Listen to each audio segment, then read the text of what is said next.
Good morning everyone. Study with Preksha 5483 में आपका स्वागत है।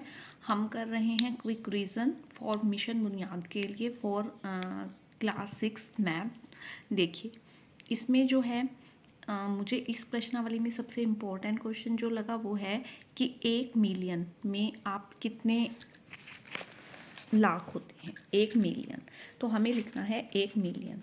1 मिलियन में कितने लाख हैं, पहले आपको मिलियन लिखना आना चाहिए। मिलियन के लिए इकाई, दहाई, सैकड़ा, तीन तीन अक्षरों के जोड़े बनाने हैं। उसके बाद अगले 3 अक्षरों पे हम हजार लिखते हैं, फिर आ गया मिलियन। तीन तीन अक्षरों के जोड़े बनाए हमने, ठीक है। ये है हमारा 1 मिलियन। अब हम इसको पढ़ेंगे कितना लाख बना ये। इकाई, दहाई, सैकड़ा, हजार, 10,000, ठीक है। लाख, 10 लाख, तो कितना लाख? 10 लाख। 1 मिलियन में कितने हैं? 10 लाख, ठीक है। 1 मिलियन में कितने हैं? 10 लाख। नेक्स्ट क्वेश्चन देखिए, अभ्यास पुस्तिकाएं बनाने के लिए कागज की 75,000 शीट्स उपलब्ध हैं, ठीक है। कोई कागज है, उसकी 75,000 शीट्स हमारे पास हैं, जिससे हमने क्या बनानी है? अभ्यास पुस्तिकाएं बनानी है, ठीक है। और प्रत्येक शीट से 8 पेज बनते हैं, 8 पृष्ठ, ठीक है। 8 पेज बने। प्रत्येक अभ्यास पुस्तिका में 200 पृष्ठ हैं। जितनी भी अभ्यास पुस्तिकाएं बनेंगी, जितनी भी कॉपीज बनेंगी, एक में 200 पेज हैं। तो उपलब्ध कागज से हम कितनी अभ्यास पुस्तिकाएं बना सकते हैं? हमारे पास कितनी शीट्स हैं? 75,000। और एक शीट से कितने बनते हैं? 8 पेज, ठीक है। तो 75,000 शीटों से कितने बनेंगे? एक से बनते हैं 8 पेज। तो 75,000 से कितने बनेंगे? ज़्यादा बनेंगे, गुना कर लेंगे 75,000 से, ठीक है। 8, ये 0, 6 लाख। कितने पेज बन गए हमारे पास? 6 लाख। अब एक पेज में कितने पेज हैं? एक पुस्तक में 200 पेज हैं। तो 200 पेज 6 लाख में कितने पुस्तकाएं बन जाएंगी? 6 लाख को हमें 200 से भाग करना है, ठीक है। 6 लाख लिख लीजिए ऊपर, और बटे में आप 200 लिख दीजिए। 2 0 से आप 2 0 काट दीजिए। 2 तिया 6, 3,000। कितनी अभ्यास पुस्तिकाएं बना सकते हैं हम? 3,000 अभ्यास पुस्तिकाएं बना सकते हैं। अब दोबारा से हम आ जाते हैं अगले चैप्टर में। हमारी हैं प्राकृतिक संख्याएं, जो 1 से शुरू होंगी। सबसे छोटी प्राकृतिक संख्या हमारी 1। याद करने का तरीका यही है, प्राकृतिक वर्ड लिखा होगा। सबसे छोटी प्राकृतिक संख्या है 1, ठीक है। फिर जब हम इसमें 0 भी ऐड कर देते हैं तो बन जाती हैं पूर्ण संख्याएं। तो सबसे छोटी पूर्ण संख्या हमारी 0, सबसे छोटी पूर्ण संख्या 0।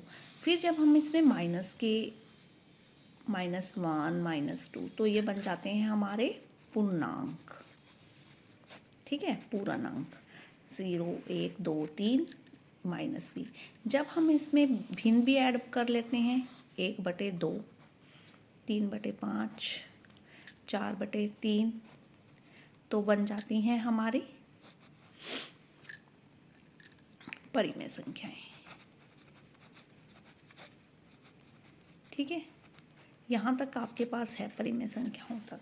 तो सबसे छोटी प्राकृतिक संख्या हमारी 1, सबसे छोटी पूर्ण संख्या हमारी 0। जब हम इसमें माइनस भी ऐड कर लेते हैं, 1, 2, 3, 0, -1, -2, तो बन जाते हैं हमारे पूर्णांक। और जब हम इसमें भिन्न भी ऐड कर लेते हैं, तब हमारी बन जाती हैं परिमेय संख्याएं।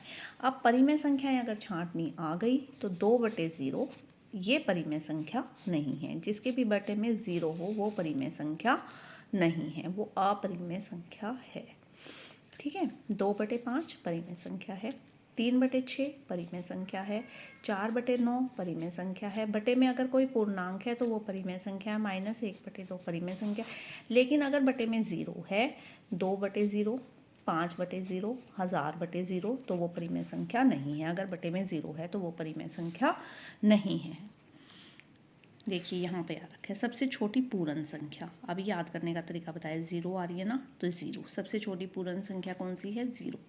परवर्ती, परवर्ती में एक जोड़ना है आपको, जो आएगा परवर्ती, जिस भी अक्षर का निकालना है उसमें हमने एक प्लस करना है। पूरब, पूरब मैंने पहले, उसमें से एक घटा देना है। देखिए 0 सबसे छोटी प्राकृतिक संख्या है? नहीं, असत्य है। सबसे छोटी प्राकृतिक संख्या है हमारी 1, ठीक है। सबसे छोटी प्राकृतिक संख्या है 1। प्राकृतिक संख्या 1 का कोई पूर्ववर्ती नहीं होता, ये सत्य है, क्योंकि सबसे छोटी प्राकृतिक संख्या 1 है। लेकिन अगर पूर्ण संख्या एक का पूर्ववर्ती होता है, क्या होता है, 0 होती है, क्योंकि 0 एक पूर्ण संख्या है। नेक्स्ट पर चलते हैं। सबसे छोटी अभाज्य संख्या है हमारी 2। एक ना तो भाज्य है ना ही अभाज्य है। 2 जो है वो सबसे छोटी अभाज्य संख्या है। ये भी आ सकता है, सबसे छोटी अभाज्य संख्या क्या है, 2। भाज्य और अभाज्य, जो किसी पहाड़े पर नहीं जाती वो अभाज्य, जो चली जाती हैं वो भाज्य, जो किसी पहाड़े पर चली जाती हैं वो भाज्य संख्याएं, जो किसी भी पहाड़े पर नहीं जाती वो अभाज्य संख्या। सबसे छोटी अभाज्य संख्या 2। ये सारी जो है सर्कल में दी हुई हैं वो आपकी अभाज्य संख्याएं हैं, जो किसी पहाड़े पर नहीं जाती। 1 से 100 तक की गिनती में इनकी संख्या जो है अभाज्य संख्याओं की वो 25 है। और 1 के लिए अगर पूछा जाए, 1 ना तो हम भाज्य में लिखते हैं ना ही अभाज्य में लिखते हैं। अब आ गई सम और विषम। सम संख्याएं जो 2 से जाती हैं वो सम, जो 2 से नहीं जाती वो विषम। 2 सबसे छोटी अभाज्य संख्या भी है, जो एक सम संख्या भी है। ये देख लीजिए, वह संख्या जिसके केवल 2 गुणनखंड हों, एक और वह संख्या स्वयं, वो है अभाज्य संख्या। जिसके 2 से अधिक गुणनखंड हों वह है भाज्य संख्या।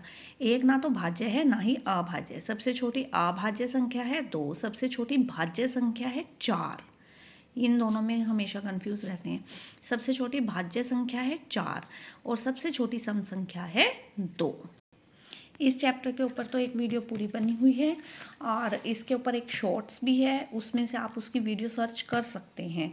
ठीक है, 2 से जाने वाली, एक बार रिवीजन में आप लोगों को बता दूं, 2 से जाने वाली संख्याएं सिर्फ आपको इकाई का अंक देखना है। 2, 4, 6, 8 या 0 हो तो वो संख्या 2 से चली जाएगी। 4 से पीछे के 2 अंक अगर 4 से चले जाते हैं, पीछे के 2 अंक, कोई भी संख्या है 5, 4, 3, 2, पीछे के 2 अंक अगर उसके 4 से चले जाते हैं तो वो संख्या 4 से विभाजित हो जाएगी। जैसे 4 ये 12 चला जाता है, इसी तरह 24 भी चला जाता है, 5, 6, 7, 8, 9 इसके आगे लग रहा है और 24। ठीक है, 28 हमने बनाया, 4, 3, 7, 28 चला जाता है 4 से, तो ये संख्या पूरी की पूरी संख्या 4 से चली जाएगी। अगर पीछे के 3 अंक चले जाते हैं तो वो संख्या 8 से चली जाएगी। पीछे के 3 अंक अगर 8 से विभाजित हो जाते हैं तो वो संख्या 8 से विभाजित हो जाएगी। 2 में 1 अंक देखना है, 4 में 2 अंक देखने हैं, 8 में 3 अंक देखने हैं। उसके बाद 3 से इन अंकों का जोड़, कोई भी संख्या है 5, 4, 3, 2, 1, ठीक है, ये हमें देखनी है कि 3 से जाएगी या नहीं जाएगी। 5 और 4 9, 10, 11, 12, 13, 14, 15। 15 क्योंकि 3 से चला जाता है इसलिए यह संख्या भी 3 से, पूरी की पूरी संख्या 3 से चली जाएगी। फिर हमें देखना है 9 से। 15 क्योंकि 9 से नहीं जाता इसीलिए यह संख्या 9 से नहीं जाएगी। ये वाली रकम 9 से विभाजित नहीं होगी। अब आपको पता चल गया 2, 4, 8, 3 और 9। अब हमें करना है 6। अगर कोई संख्या 2 से चली जाती है, 3 से चली जाती है तो वो 6 से भी चली जाएगी। 5 अगर पीछे का अंक 0 या 5 है तो वह संख्या इकाई का अंक 0 या 5 है। जैसे 6, 5, 4, 3, 5 है पीछे का अंक, तो वो रकम 5 से चली जाएगी। या 0 है तो भी वो रकम 5 से चली जाएगी। 10 अगर पीछे का अंक 0 है तो वो रकम जाएगी 10 से। अब है 11। ठीक है, एक रकम लिखी हमने कोई भी रेंडमली, इसका पहला, तीसरा, 5वां ऐसे अक्षर हमने जोड़े। ठीक है, 5 और 3 8, 8 और 4 12, 5, 3, 8 और 4 12, 4, 4, 8, 9, 10, 11। 12 में से 11 गए, 1 बच गए। क्योंकि 1 11 से नहीं जाता इसलिए यह रकम भी 11 से नहीं जाएगी। रेंडमली हमें जोड़ना है और उसके बाद हमें देखना है। इस चैप्टर के ऊपर पूरी एक वीडियो डाली हुई है इसमें ही, इसी सीरीज़ में। तो ये वाली एक्सरसाइज आप वहाँ से रिवाइज करेंगे। आप कर रहे हैं हम रिवीजन घड़ी के ऊपर। देखिए, पूरब, पश्चिम, उत्तर, दक्षिण, 3, 6, 9, 12 ये है हमारी घड़ी। ठीक है, इसमें हमें अब रिवाइज करना है इस चैप्टर को। देखिए, घड़ी की सुई एक घूर्णन के पश्चात कितने भिन्न घूम जाती है यदि वह 3 से 9 पर जाती है। अब देखिए, ये है घड़ी, 3 से 9 पर गई तो वो कितनी घूम गई, 2 हिस्से हुए घड़ी के, 1/2। कितनी भिन्न घूम गई वो, 1/2। ठीक है, 7 से 10 जाती है। अब 7 यहाँ पे था और 10 यहाँ पे, तो कितना घूमी, 1। 4 हिस्से हुए घड़ी के, तो एक हिस्सा घूमी 1/4। ठीक है, ये है हमारी भिन्न। ये वाले देखिए, पूरब की ओर देख रहे हैं और घड़ी की दिशा में आधा घूमे।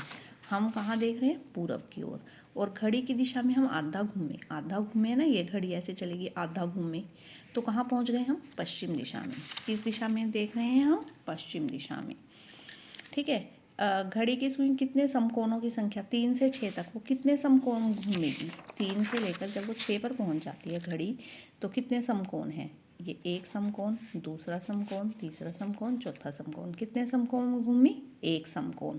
3 अक्षरों में एक समकोण घूमती है घड़ी, 90 डिग्री का एक कोण। ये देखिए, आप एक घूर्णन का कितना भाग घूम जाएंगे यदि आप पूरब की ओर मुख कर खड़े हैं और घड़ी की दिशा में घूमकर उत्तर की ओर चले जाएं।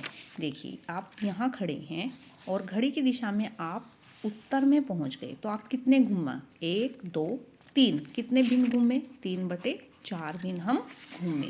या कितने समकोण घूमे? 3 समकोण हम घूमे।